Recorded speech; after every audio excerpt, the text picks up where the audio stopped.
before election. Yeah, 3 to 4 months or 6 months or something like that. And then So I joined Future Forward Party already or no? no, and that's the key point of the story. Uh-huh. We talk politics, and then you Right. ask me to analyze the Uh-huh. Future Forward Party. Right. So I give you the full criticize of the party. Criticism right? or analysis? Analysis, but mainly I'm the kind of guy that give and kind of be honest and be frank. I see. So I give the full criticism, I see. and then you like totally quiet. You didn't say anything. Uh-huh. We talked 30 minutes, and then I went on like full criticize on the party, Uh-huh. the member of the party. Honestly, you have to forgive me. I'm 42. Doesn't ring a bell. And we talked about that. I think we talked a bit about childhood some time ago. Thank but you. back to your point. I think I joined Future Forward. So that's why I asked you for that preamble question. You said 3 months before election. So then I know whether it was I made the decision or I haven't made the decision.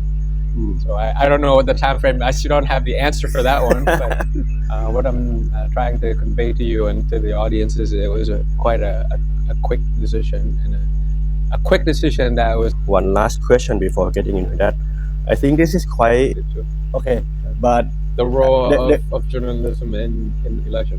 No, the key question is that when we have to come up with a campaign, we need to get to the heart of the people, and then this election is different to the last election. Sure. A lot of people might feel like they lose hope. Sure. It was the first in 8 years, the last one. Sure. And people have so much hope. Sure. And this time they might feel like, okay, whatever. I mean, like you vote for ก้าวไกล then gonna like some of them gonna be. Like maybe they lose hope and the sensation of politics might not be as interested, or the anger inside might have died down and things like that. But when I'm on the ground and people are like, I'm so going to vote, I'm going to come back from Germany and vote. I'm going to go, my cousin is coming back from America for the first 40 years to vote for you, because I'm not sure that if I go to vote at the embassy, it will be the right answer. I'm definitely going to start organizing a coffee parliament, Sapa Cafe, in my area, and start explaining to people what's the difference between social welfare and the current state of how you take care of the people, how you develop people.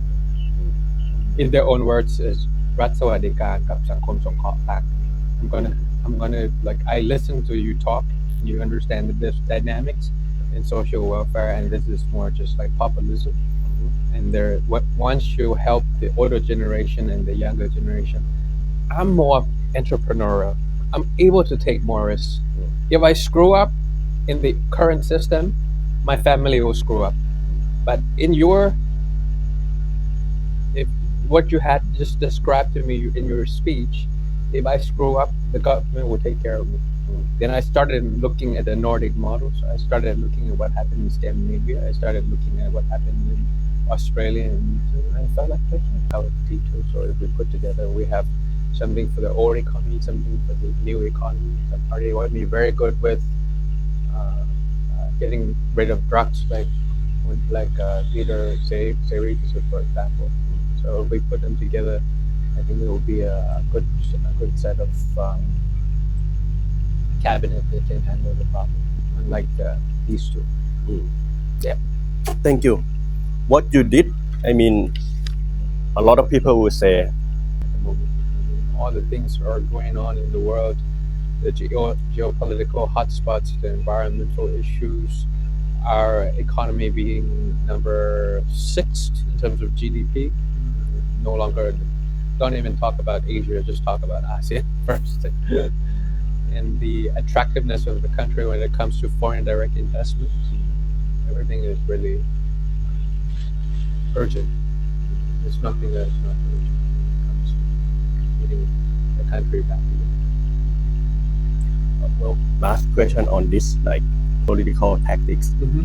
Realistically speaking, if there are two choices, because like I mean, for Cao Kai voters, Mhm. if you win like 350 seats, that's ideal. But I mean, to be honest, it just seems impossible right now. If you have two choices, your character a bit comparing to like being yourself, stick to your principle, but you have to be on the opposition side. How would you? Two answers to that question. The structure of your question was asking whether I would sacrifice the ideology in return of governing and really getting things done during that governance. But that part of the question is like this. Clear cut. I'm 42. I can wait. I have a lot of time. But people might not be able to wait.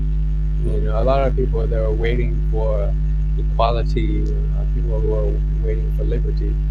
There's people who are out there, the younger generation is asking for judicial independence, bail application and withdrawal, rule of law, detention before trial. How these things happening in this country, and they're not eating for 7 or 8 days. It's a matter of urgency in that sense. But for me, for us to run for office and become a politician, in order to just to get in power, to really make some sacrifices, but to be part of that coalition, it's just impossible for you to do. The second answer to that part of question is that you assume that time is a snapshot and not a flow. If you think of it as a snapshot and you see, there's no way out, realistically, it can't be done, it has to be like this. But if you look at the time as a flow, not a snapshot, not static, I want to be right in physics. It's a flow. Once it's a flow, then things can change for the better or the worse. And the time for us to have a process of domination of ideas, it might not happen in this election, but in the next election and the next election, the nomination of ideas, the people will start to understand a little bit more. And it doesn't mean that more votes for me or more MPs for me, but it could change the thinking or change of approach, change of way of doing things in any other political parties that might be forming coalition with me. So it's like synchronization of the people in the parliament, the synchronization of the society, and also of political differences. It does not need any budget. It does not need any legislative agenda. It's an executive power, and we have a list of this already. What do we do with land justice? So there's 2 types of land that there's already involved back in 20 years and nobody yet uses it. If we use this law to back it up, and we push it, put it in the parliament. And we're not saying that we don't want to have check and balance with the parliament. But if we were to do it, it's a quick wins. So in each of the ministers that we have, I separate it out as short-term, medium-term, long-term. What can be done in 100 days? What can be done in a first term? What can be done in a second term? That's prioritization. That's a compromise. So when you deliver, that is not a sacrifice. All the people come back to it.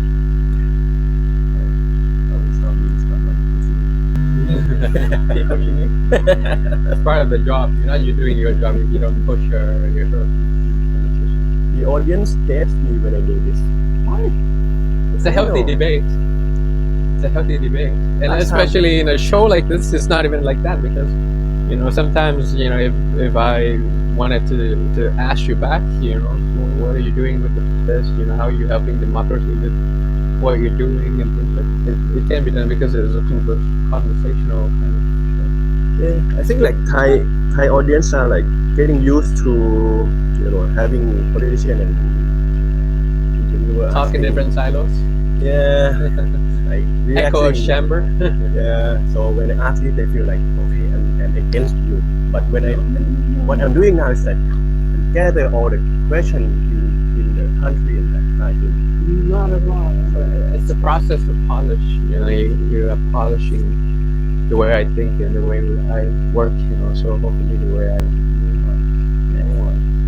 I mean, it will be boring if you just keep like sticking to the script and asking me boring questions. This is fun. It's challenging me domestically, whether you agree with it or not. But he is for his country. Then you can speak. And if you come from military school yourself and you want to talk about human rights, I mean, there's no credibility in that, right? So it's a kind of thing we need to step up, know what we want, walk the talk, and pick and strategically pick what's good for both countries, and rather than buffet where we just stop talking about one side of the power and we won't be stuck here. Two more questions before I letting you go. I study your interview, and one of your dreams is to be the UN ambassador, right? How does it called? UN Secretariat. UN Secretary General. Yeah. Ideally, your dream could be like 20, 30 years from now. Micro-crisis. I feel like there's a lot of roles, international organizations to work with the governments more than just having a seminar or talking. It's like you could maneuver things, make it happen. But first and foremost is to prove that capable, willing, and able to be a global citizen, not just in the other countries. Obviously, not just the European countries or American countries, but people from Asia or people from Africa or people from South America has the ability to lead. Actually, it's 3 more questions, but it's a short one. This one, only personal question in this interview. How personal? Hopefully it's not about love life. Nah. Only if I get to ask you back, maybe I would allow it. We're gonna need. You're not gonna. We're gonna need 3 hours. Oh, 3 hours. It will be like a mental health session. Middle age, TU alumni. The question is that you are approaching 40, right? 42, man. You're 42. 42. If you can, don't listen to other people too much. I understand you perfectly. You to sign off the program with words that encouraging people to practicing English and have conversation because it's Thailand in a global setting. And you want it to be a practical one, yeah? Yeah. Spotify. That's how I learn my Japanese. I mean, I gotta sympathize, put myself in other people's shoes. Picking up a language is hard. It's not an easy thing for you to pick up another language. Given the time, given all the pressure that you have from work already, and for you to like dedicate a portion of your time in a day to really pick up a language, you gotta have passion for it. You gotta really like it.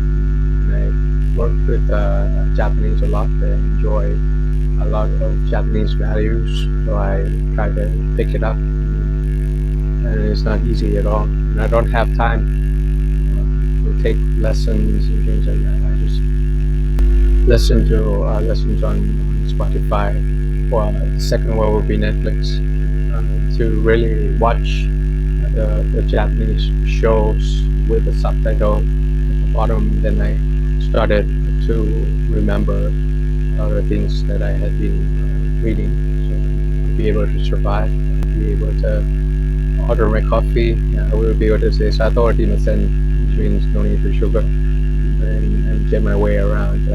You sit next to Chinese and you never learn the language, you can't really speak, but if you can just see sometimes.